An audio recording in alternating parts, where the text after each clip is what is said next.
Section 1.4, we will explore more properties of fluids, specifically properties related to the flow of fluids in a topic that's referred to as fluid dynamics, as opposed to hydrostatics that deals with fluids at rest, which we covered previously. This section will be rather conceptual, and I've collected lots of videos to show you how to show you demonstrations of the concepts that I'll be discussing. I'll have all of these videos linked on Schoology, so be sure to watch all of them.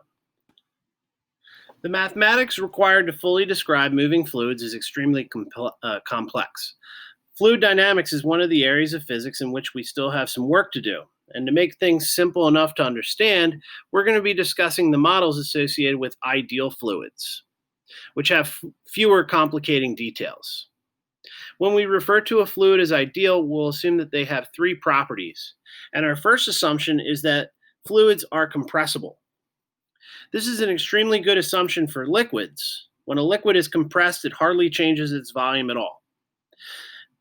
Gases, on the other hand, are fairly compressible, but the ability to be compressed is fairly insignificant when we consider moving fluids. For example, a wind gust of 100 miles an hour that slams into a wall only compresses enough to change its density by about 1%. A liquid's incompressibility can have some interesting effects. For example, the phenomenon known as cavitation occurs when there's a rapid pressure drop within a liquid. This causes small cavities within the liquid that can rapidly collapse, that causes an intense shock wave that can then move through the liquid.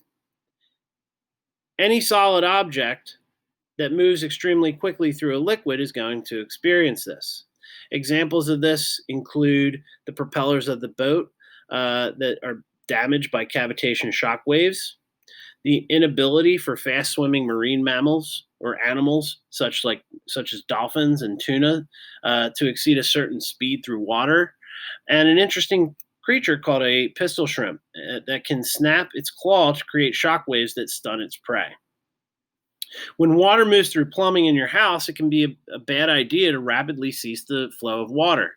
And this is because moving water has lots of momentum. Changing that momentum requires a large force, which in turn requires a large pressure. If this required amount of pressure is too much for the pipes, that it can cause damage to the plumbing. And this is known as a water hammer. The second assumption that we make when describing a fluid as ideal is that the flow rate is steady, and this is known as laminar flow. When a fluid experiences laminar flow, all the particles have the same velocity as their neighboring particles. And laminar flow is contrasted with turbulent flow. In turbulent flow, the particles have a disorganized, chaotic motion. And in real fluids, there's a critical speed that determines if the flow will transition from laminar to turbulent. And this can be seen in rising smoke. As the smoke rises from the candle and starts to flow out, it is laminar. However, when the speed exceeds some critical value, the flow becomes turbulent, and the particles begin moving in a chaotic manner. Watch these videos for examples of laminar flow and turbulent flow. Observing fluid flow can be easy for some fluids like honey or smoke, but it's obviously more difficult for transparent fluids like water and air. We can observe fluid flow in transparent fluids by the addition of a tracer, which is a dye that can be added to a liquid, or smoke that can be added to a gas. And the tracer will show what's known as a streamline. Streamlines trace the path of example particles. Streamlines never intersect, because if they did, that would indicate that particles at that point are moving in more than one direction at a given time. The velocity of the fluid particles is always tangent to the streamline, and areas where there are more streamlines more closely spaced, that indicates that the fluid has a higher speed.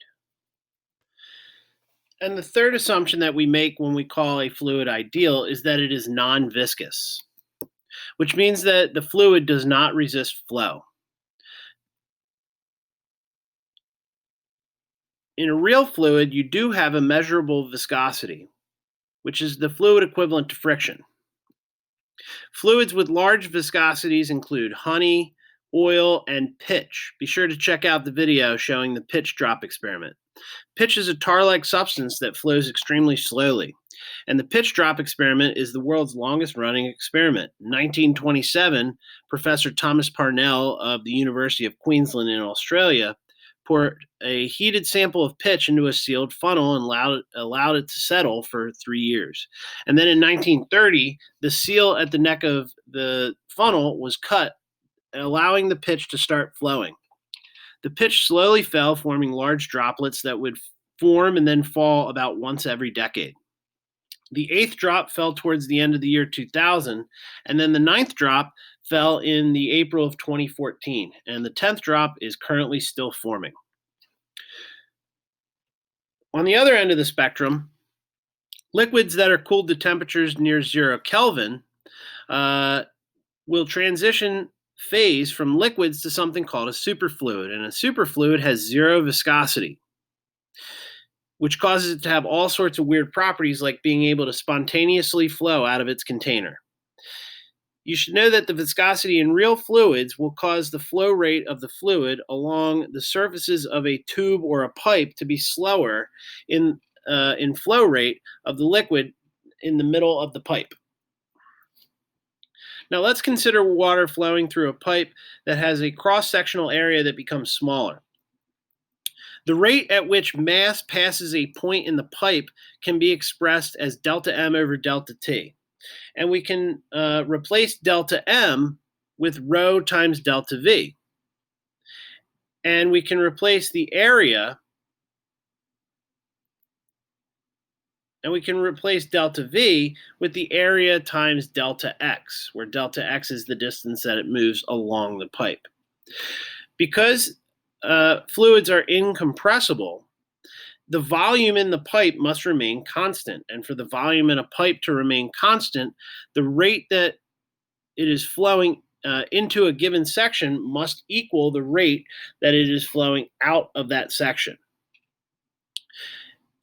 This means that the volume flow rate in a pipe must be constant. This is an extremely important detail, and this is due to the conservation of mass. Additionally, because the density of a fluid is constant, we can show that the cross-sectional area has to be inversely proportional to the rate of fluid flow, or the fluid speed. And this is known as the equation of continuity. This equation is on your equation sheet. In this example, we see a cross-sectional view of the junction of 6 pipes, and we're asked to find the direction and value of the volume flow rate in the lower left pipe. The important idea is that the volume of water contained in the pipe has to remain constant, and this implies that the rate of volume coming into the junction minus the rate of volume leaving the junction has to be 0, or rate in has to equal rate out. I can add up all the flow coming into the junction, subtract all the flow leaving the junction, and then add the unknown flow to set up the sum equal to 0. If I simplify the equation, I can solve for x, and then the answer is a positive 1 cubic centimeter per second. The positive sign on the answer indicates that the flow is into the junction or up in the diagram. In this example, we're asked to calculate the speed of the water coming out of the hose. Because the cross-sectional area is smaller in the nozzle than it is in the hose, the speed of the water must increase. Anyone that's ever held their finger over the end of a hose to make the water spray out quickly has used this fact. The equation of continuity shows this relationship. The equation can be rearranged to solve for the speed of the fluid in the nozzle V2. The ratio of areas can be replaced with the ratio of diameters squared, because the area of a circle is proportional to the square of its diameter. We can then substitute the given values and solve for the speed of the fluid in the nozzle, which is 16 meters per second.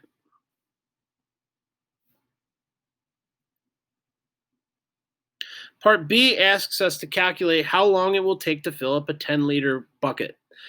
The volume flow rate in the hose and the nozzle can be expressed as delta V over delta T. And this value is equivalent to the cross-sectional area times the fluid speed.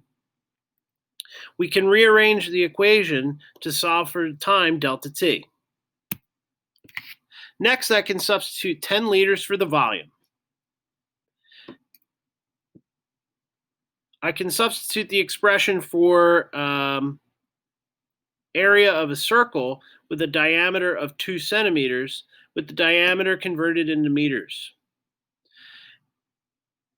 And I can substitute 16 meters per second for the speed of the fluid flow. I will have to convert the 10 liters into cubic meters. And then I'll simplify the expression and calculate the time as 2 seconds.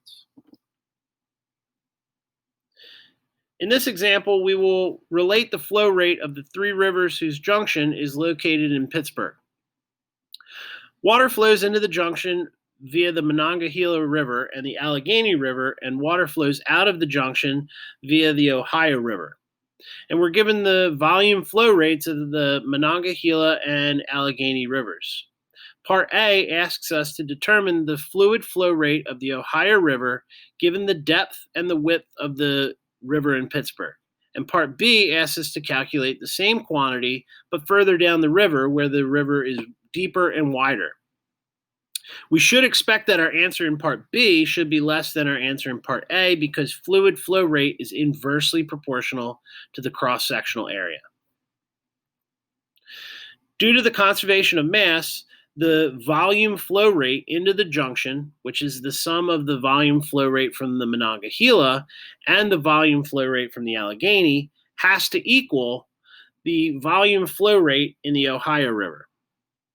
The volume flow rate is equal to the area times the speed of the river. I can solve for the speed of the water in the Ohio River by dividing by the cross-sectional area of the Ohio River. And I can insert the values for the volume flow rates into the numerator. And I can replace the area in the denominator with the width times the depth. I can simplify the numerator and the denominator, and then I can solve for the speed of the Ohio River as 0.53 meters per second. For Part B, we can use the equation of continuity to solve for the speed of the Ohio River, where the river has a greater cross-sectional area. I can calculate the area of the Ohio River in Kentucky using the dimensions given in the problem. And I can calculate the cross-sectional area of the river as being 22,500 square meters. It can be shown that the speed of the Ohio River, once we insert the values that we know, is only about 7% of what it is in Pittsburgh. This ratio that's right here, that's where I'm getting that 7% from.